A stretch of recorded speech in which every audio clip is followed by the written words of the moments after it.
विरोधात बीड प्रकरणी आज पुण्यामध्ये जनआक्रोश मोर्चा निघतोय। सरपंच संतोष देशमुख यांच्या हत्येच्या निषेधार्थ या मोर्चाचं आयोजन करण्यात आलंय। देशमुख कुटुंबीय, सर्वपक्षीय नेते यामध्ये सहभागी होत आहेत। लाल महाल ते जिल्हाधिकारी कार्यालयापर्यंत हा मोर्चा निघणार आहे। या मोर्चाला आता सुरुवात झालेली असून अनेक पुणेकर तसंच विविध संघटनांचे कार्यकर्ते, मराठा बांधव मोठ्या संख्येनं मोर्चामध्ये सहभागी झाल्याचं आपण पाहतोय। अविनाश पवार आपल्याला या सगळ्या संदर्भात अधिकची माहिती देणार आहेत। अविनाश, अगदी काही क्षणात आता मोर्चाला सुरुवात होतीये। कोणकोणते महत्त्वाचे नेते आता दाखल झाले? ऋतुजा, माझ्या पाठीमागे जर पाहिलं तर ह्या मोर्चाला आता सुरुवात होईल। या मोर्चामध्ये पृथ्वीराज चव्हाण जे काँग्रेस नेते आहेत ते यापूर्वी सहभागी झालेले आहेत। त्यानंतर जे संतोष देशमुख आहेत त्यांची कन्या जी वैभवी देशमुख ती मोर्चामध्ये सहभागी होणार आहे। त्यासोबतच मनोज जरांगे पाटील देखील या थोड्या वेळात या मोर्चात सहभागी होणार असल्याचं समजतंय। एकूणच जर मोर्चाचं आता पाहिलं तर लाल महालापासून हा पुढे मार्च होणार आहे। त्यासाठी सकाळपासूनच या लाल महालच्या चौकामध्ये आंदोलकांनी मोठ्या प्रमाणात गर्दी केली होती। यात महिला या बहुसंख्येने उपस्थित असल्याचं चित्र आपण पाहतोय।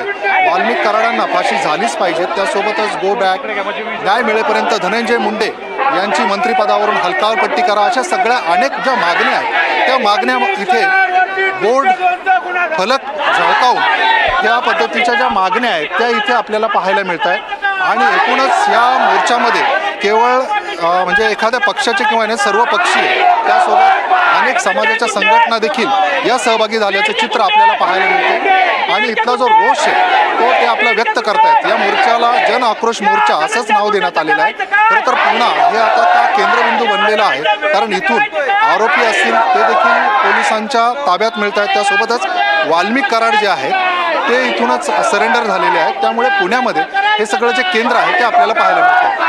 काय सांगाल, इथे कशा पद्धतीने आपण सहभागी झाले, काय मागण्या?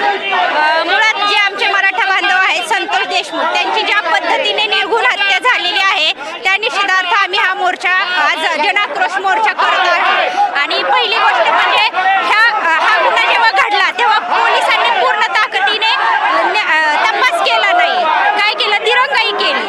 उशिरा मिळालेला न्याय हा न्यायासारखाच असतो। जर पोलिसांनी दिरंगाई केली नसते म्हणजेच कोणाचा तरी कंट्रोल, कोणाचा तरी दबाव पोलिसांवर आहे, म्हणून आज आम्हाला रस्त्यावर उतरावं लागलं। आणि वाल्मिकी कराड ज्या तुमचं काय म्हणणं आहे, काय सांगा? महाराष्ट्राला कधीही न लाभलेला इतका निकृष्ट दर्जाचा मुख्यमंत्री आणि गृहमंत्री लाभलेला आहे।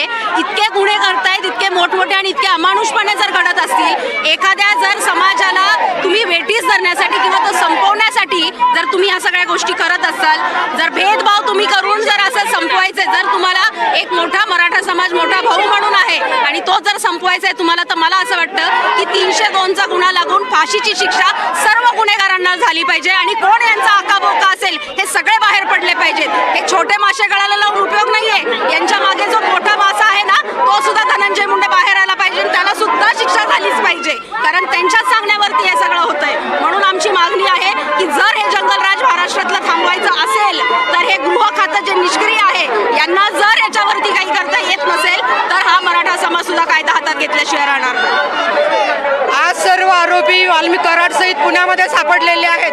पुण्याचं नाव बदनाम करण्याचा षडयंत्र रचण्यात जात आहे। पुण्याच्या नावावर आणि महाराष्ट्राच्या नावावर हा मोठा कलंक आहे।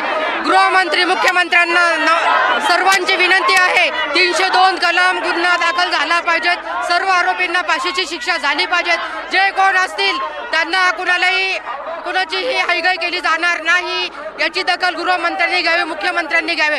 पोलीस प्रशासन काय करत आहे? आज पुण्यासारख्या ठिकाणी राजरोशनपणे सर्व आरोपी जाहीर पोलिसांना न घाबरता शरण येत आहे। याचा जबाबदार कोण आहे? हे सर्व ज्या पद्धतीने वाल्मिकी कराड सरेंडर झाले ना ते फुल प्रूफ प्लॅनिंगने झालेलं आहे। त्यामुळेच अजून त्याच्यावर 302चा गुन्हा दाखल झाला नाही, तो गुन्हा दाखल झाला पाहिजे ही आमची प्रमुख मागणी। अशा पद्धतीने आपण पाहतो इथे काही कार्यकर्ते देखील आहेत, हे देखील याच्यामध्ये सहभागी झाले। काय सांगाल, तुम्ही कुठून आलात आणि काय मागणी? मी बीड जिल्ह्यातून आलोय। माझा प्रश्न, मी स्वतः भारतीय जनता पार्टीचा बूथ मेंबर आहे। या विधानसभेला देखील मी बूथ मेंबर होतो आणि आमचे स्वर्गीय संतोष अण्णा देशमुख सुद्धा बूथ मेंबर होते, सरपंच होते।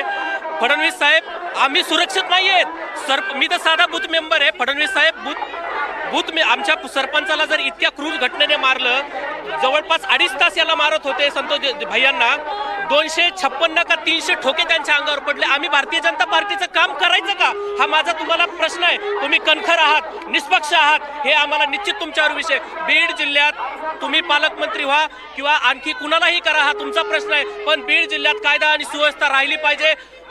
फडणवीस साहेब, बीड जिल्हा अत्यंत दहशतीखाली आहे. इंग्रजाच्या काळात देखील ही दहशत नव्हती, ही आता बीड जिल्ह्यात धनंजय मुंडे साहेबांच्या नेतृत्वाखाली आम्हाला पाहायला मिळत आहे. भाजपचा कार्यकर्ता आहे, त्याची मागणी अशा पद्धतीने आहे. महिला मोठ्या प्रमाणात काय धनंजय मुंडे यांना लवकरात लवकर फाशीची शिक्षा झाली पाहिजे. तसेच अन्य आरोपींनाही फाशी झाली पाहिजे. 302चा गुन्हा हा दाखल झालाच पाहिजे. निश्चितच आपण ह्या ज्या प्रतिक्रिया पाहतोय, माझ्या पाठीमागे जर आपण पाहिलं तर आता मोर्चाला थोड्याच वेळात इथून सुरुवात होणार आहे. आणि हा जो मोर्चा आहे तो लाल महाल पासून फडके हाऊस चौक असेल, दारूवाला पूल असेल, त्यासोबतच KM हॉस्पिटल आणि त्यानंतर जिल्हाधिकारी कार्यालयासमोर जाणार आहे आणि त्या ठिकाणी याचं सभेत रूपांतर होणार आहे. ऋतुजा. अविनाश, खरं तर बीड हत्या प्रकरणामध्ये नवनवीन खुलासे होत आहेत, नवीन नवीन घडामोडी घडत आहेत, महत्वाच्या अपडेट समोर येत आहेत. असं असताना हे सर्व नेते मोर्चात सहभागी होत आहेत आणि त्यानंतर भाषणातनं ते आपली भूमिका आज मांडण्याची शक्यता वर्तवली जाते का?